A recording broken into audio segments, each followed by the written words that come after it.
we are going to start a new topic. So, this is we are going to start talking about the translation and rotation of rigid bodies. So, so far in this course the examples that we have discussed were mostly almost all the examples were, in some cases we took point masses, in some cases we took extended objects, but in most of the cases we are talking about translational motion of the object of our system. Now, we are going to focus on the rotational motion. Now, in addition, we are now going to look at extended objects, the objects which are no longer a point mass, but a mass distribution which is distributed in space over certain region.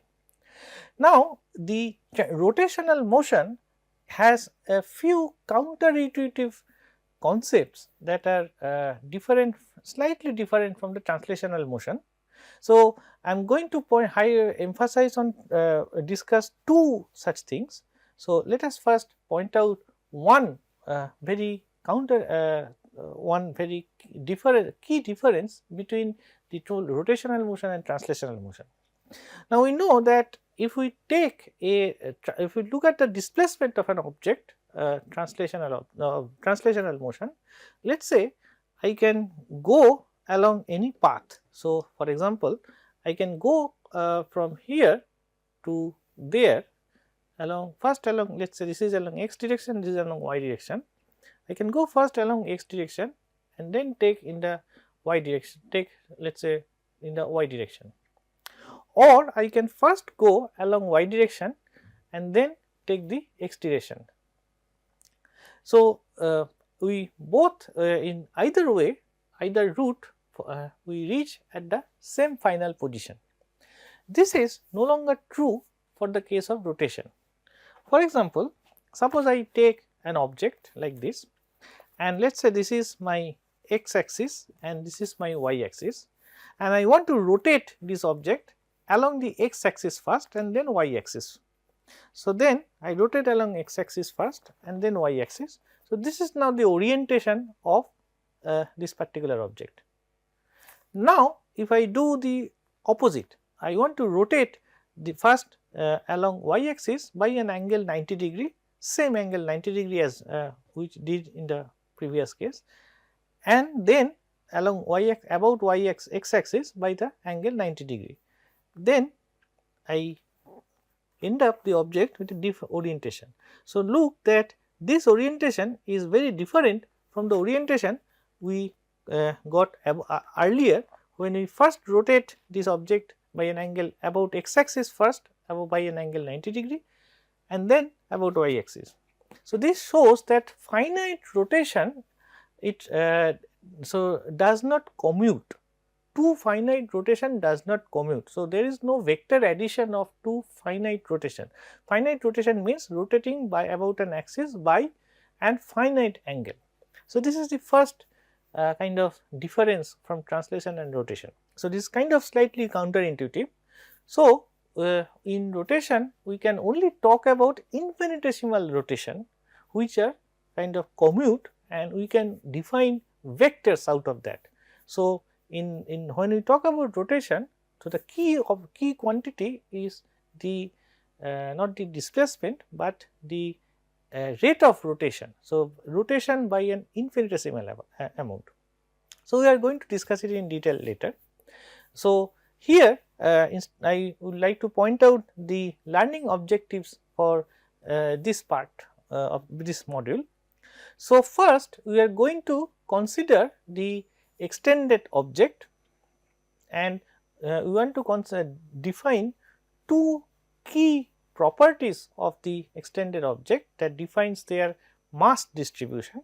So, the first property is the center of mass. So, how to find the center of mass position of an extended object, and the second property is about something called moment of inertia, which is the analog of mass, but something more complicated and but a fundamental quantity to describe rotational motion.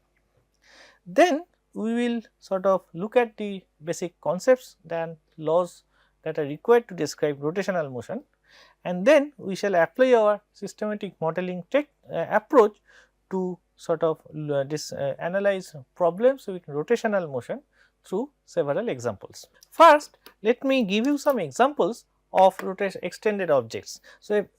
So here are like different examples which are at different dimensions. So this one is an object which is a line. So this is a mass distribution distributed over a line like a wire. So this is an example with a one dimensional mass distribution. Then this one is an example of a set of gear. So if you assume that these gears are very thin, then kind of if you ignore the thickness of the gear, then this becomes a planar object. So this mass distribution is planar. So this is an example of a two dimensional mass distribution. Now if you include the thickness of such gears, then you get a thin plate, and this is, we can sort of think of it as something like a pseudo two dimensional mass distribution. Finally, we can get a fully three dimensional object and a fully three dimensional mass distribution. Now from engineering point of view, most of the engineering machines are kind of made up of different parts. So this is an example of something called composite objects, which is made of different parts, and in those cases, so these are like in the practical cases which are most important from engineering point of view, is that this kind of composite objects which are made up of different parts. Now if you look at these examples, so each of the examples we are talking about objects with very simple shapes, like this is a line, this is a circular mass distribution, this is a somewhat irregular mass distribution, this is a cubic mass distribution, and in this case this is a example of a composite object with a sphere, combination of spheres and lines. Now an interesting consequence of having finite size and shape, which I would like to point out. So if you look at around you, and if you look at, for example, you will find that these extended objects are broadly, there are two different varieties. So the first one is what we call compact object. A compact object like this cat or this ball. So in this case, so they more or less have let us say lot of objects which has more or less uniform density. So the distribution of mass of that object and the distribution of volume of that object are kind of roughly proportional to each other. So the mass is proportional to the volume. So if you take a bigger cat, its mass will be bigger. So if the volume of the cat goes increases by a factor of 2, so you expect the mass will also increase by a factor of 2. Now there are another kind of objects, the most prominent example are the trees. So these are, if you look at a tree such as this banyan tree in this picture, most of the mass is actually concentrated in the trunk, which occupies a small volume. Most of the volume is due to the surface area of the tree, and the surface area of the tree is enormously large because of the leaves.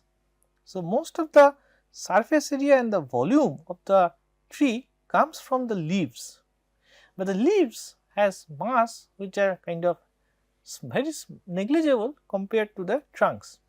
So in this case, so this is an example of a shape or distribution in which the volume distribution and mass distribution are separated. So it is, for the trees, it is no longer true that if you increase double the size of the volume, you can do double the size of the volume by increasing the number of leaves of the tree, but that is not going to add to the mass too much. On the other hand, you can double the mass by making the trunks thicker, but it is not going to add much volume to the tree. So these kind of objects are called fractal objects. Now there is a reason that if you look at animals, most of the animals follow these like a compact objects, and most of the trees follow this kind of like fractal objects. The reason being that animals are movable objects. So so they need to conserve energy. So, they need to minimize the amount of energy they spend for movement, and so that is why they are more compact. On the other hand, trees want to maximize their surface area to catch sunlight. So, that is why they have evolved to become a fractal object. So, this is a side note. So, now our basic goal of so we will start our discussion by looking at these two properties of how to characterize this mass distribution, and the first property is the center of mass. So, center of mass, as you all know, so I am sure that you have studied center of mass in your high school. So, if you have a collection of point mass, then its center of, and each point mass has a mass mi and is located in space as a, let us say this is a collection of point mass like this is a, and let us say with respect to some arbitrary origin, the location of this point is r I. Then the center of mass is given by the weighted sum of some weighted mass weighted by its location. So, this numerator is a vector mi times ri, r is a vector. So, it is presented as a bolt, and such that and divided by the total mass of the system of point particles. So, that gives you the location of the center of mass. Now, and if the instead of point particles, if you have a more continuous mass distribution, then this sum will be replaced by this integral. So, you have a small element of mass dm located at some so this is a location of the this dm with respect to, this is my origin. So, this is x, this is y, and then let us say you have a object which kind of a square, and this is one element of the square, then the total mass or center of mass of this square will be given by the element times location integral over all the square divided by the total mass of the square. Now, so this is the mathematical definition. So, the question is that why do we need center of mass? So, take the example of a ball. So, I am sure that all of you have seen some cricket match where a bowler delivers a ball. So, the ball is an extended object. Why? Because the ball is a projectile. If you consider this ball as a projectile, then a point mass, a projectile is a point mass, then if you ignore all the forces except gravity, then you expect that it follows a parabolic trajectory. If you include the effect of the drag force due to the air, drift force etc. due to airs, you may explain that the trajectory can deviate from the parabola, so that the ball can swing. But the ball also spins about its own own axis. So, that motion is also crucial for the particular delivery, and in order to explain that, you must assume that the ball is an extended object, the cricket ball. But now, when the ball is moving, so it is it is spinning and moving. So, it is rotating about its own axis and it is moving in space. So, it follows actually each point of the ball. If you track each point, one point, let us say you put a dust particle on the surface of the ball, and if you look at the trajectory of the dust particle as it moves through the air, it is a complicated trajectory, but on the whole something in the ball is still moving in a simple almost parabola like trajectory. So, this something, so this is the representative point of that sort of represents the ball as a whole. So, this is the center of mass. So, you need that. So, to a mass distribution, something that is extended in space, to a first approximation, you can replace it by a point mass to describe its properties. And then you have to the question will come that where you want to put this point mass, location of the point mass, and that location is given by the center of mass position. And as you know that when we consider the gravitational force, so the gravitational force will act on each and every element of an object, but if you look at the total force on the full object, so that will still act through the center of mass. Now, in this case we are going to consider a problem of the following type. So, we are basically going to the problem that we are going to discuss is given an object that if you given the shape of an object, then find the center of mass position. And in this case we shall see that the essential problem, mathematical problem, is to how to describe a single. So, we are going to do it in two steps. So, we are going to describe a single mass element dm, and then we do this integral to calculate the center of mass. So, here are few examples of objects of simple shape. So, let us take a circle. So, this is a ring, and in this case the mass is distributed on the perimeter. So, on the perimeter, so shown as this blue line along a circle. So, this is an example as before as a 1D mass distribution. Now, so these are kind of common examples for which it is relatively easy to compute the center of mass. So, we can take a full circle, or it could be a half circle, or it could be a quarter of a circle, or an arc of a circle, a part of a circle. And then if the 2D version is that if the circle is filled, instead of a ring, if you have a plate or a disc, so you can have a mass distributed throughout a filled circle, or a half circle, or a quarter circle, or a part of a slice of a circle. So, these are objects of simple shape in 1D and 2D for which we can calculate the center of mass relatively easily. Now, if you take a circle and then if you make a rotate it about in 3 dimensions in the third direction, then you get a 3D object of revolution. Now, when you go from 2D to 3D, let us say if you rotate a circle about any of its diameter, then you generate a solid sphere such as shown in this figure. Now, some variation of solid sphere can be a spherical shell, hollow empty spherical shell. So, the mass is concentrated only on a thin shell, but nothing is inside, the inside of the sphere is empty, or it could be a half sphere, hemisphere, or it could be a part of a sphere.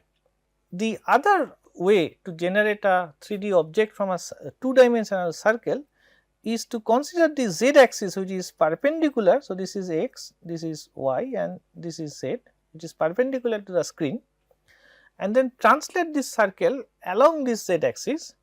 Then what you generate is a solid cylinder, and again there could be variations of this kind of object, which could be a hollow cylindrical shell, or a part of a cylinder, a cut cylinder, or a part of a cylinder. So, these are like objects, there are various common objects that are kind of useful to describe different practical engineering machines. Now, another example is that a triangle. So, another common shape in 2D is a triangle. So, you can take a mass which is distributed in a filled triangle or a part of a triangle in 2D, and then what will be the center of mass location, and then from the triangle you can generate a 3-dimensional object of revolution, which is a cone, or it could be a conical shell or part of a cone or cone, etc. So, these are the various kinds of common shapes for which the problem is to find, given these objects of different shapes, of these are some examples of the shapes, and find the center of mass. Now, I will take an example to sort of give you like how to find out the center of mass. So, consider that a thin hemispherical shell. So, this is a hemisphere of radius r, and this is a shell. So, the inside is empty. So, the mass is distributed over the surface of the shell. So, what is the center of mass location? Now, by symmetry we can see that the x. So, if this is my x axis and this is my y axis, by symmetry we can see that the if we assume that the mass distribution is uniform, then the center of mass must locate along the y axis.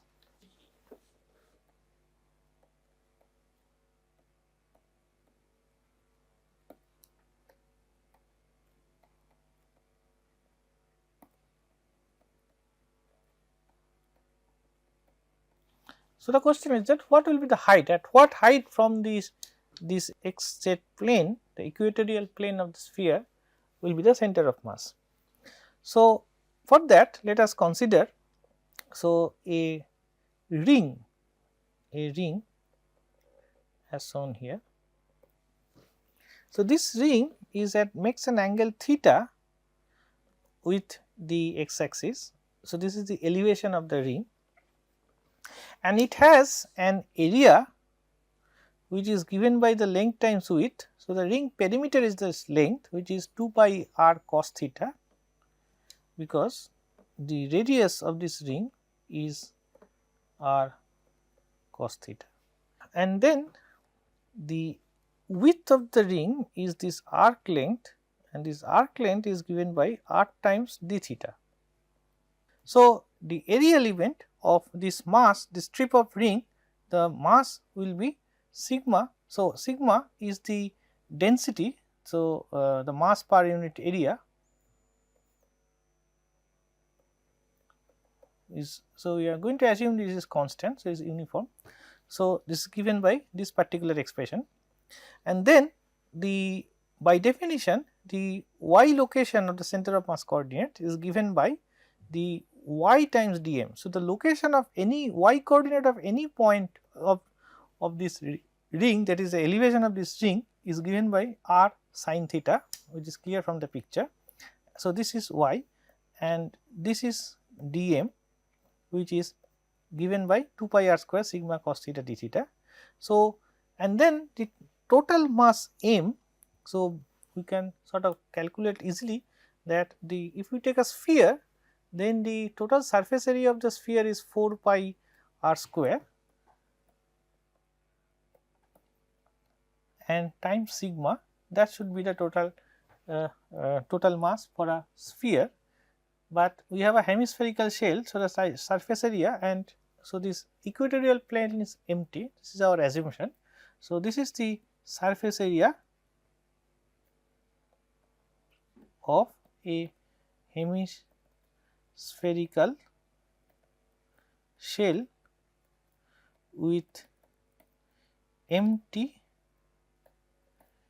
equatorial plane. So, this is m. So, this is m. So, this factor, the integral, and then this is at a particular length theta. So, then if we sort of move this ring up and down from all to cover all possible values of theta, then we have to integrate it from 0 to pi by 2, which covers all possible values of theta. So, after simplification, so we see that this integral is given by, so m is 2 pi r square sigma. So, what we have on the numerator is 2 pi r cube times 0 to pi by 2 sin theta cos theta d theta and times sigma, and in the numerator you have 2 pi r square sigma. Now, this integral, so let us call that I. So, this you can see that this is sin theta times d of sin theta, because 0 to pi by 2, because d of sin theta. So, if you put sin theta equal to x, then this is just x dx. So, this is half sin square theta, and x theta equal to 0, sin theta is 0, theta equal to pi by 2, sin theta is 1, goes from, so this is just half. So, what we get is, so this after calculating cancellation we only r remains. So, this r times half. So, you get this location to be at the middle. So, this is probably something we can guess by symmetry. So, the location of the center of mass will be of a hemispherical shell will be at the middle along the y axis. So, we shall consider more interesting examples of center of mass in the next lecture. Thank you.